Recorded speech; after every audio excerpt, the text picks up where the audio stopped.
Once upon a time, there were 3 little trees on a hill in the forest. Each of them had big dreams for the future. The first tree dreamed of being a treasure chest that could be filled with gold, silver and precious gems.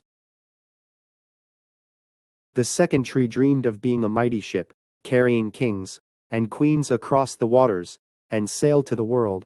The third tree dreamed of being the tallest and straightest tree in the forest, where people look up to his branches and think about how close he was getting to the heavens and God.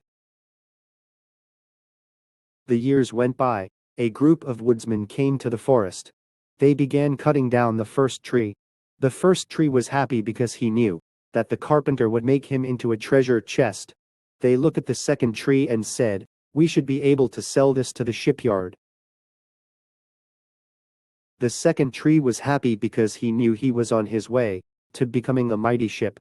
When they came upon the third tree, the tree was frightened because he knew that if they cut him down his dreams would not come true.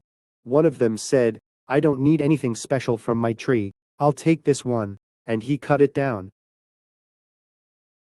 When the first tree arrived at the carpenter's, he was made into a feed box for animals.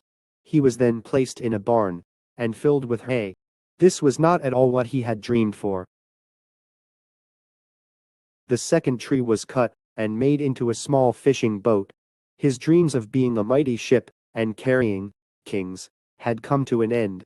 The third tree was cut into large pieces and left alone in the dark. Many years passed. Something miraculous happened.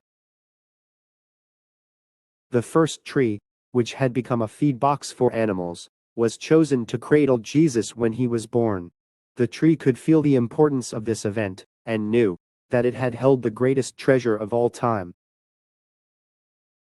The second tree, which had become a small fishing boat, was chosen by Jesus, a prophet of God, to carry him across the sea. The tree knew that it had carried the King of Kings in its boat. Finally, someone came and got the third tree, which had been left alone in the dark.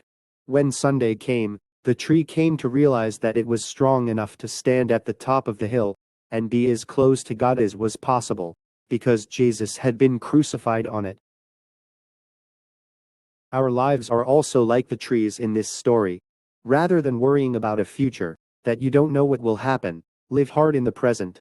Living hard in the present is preparing for the future.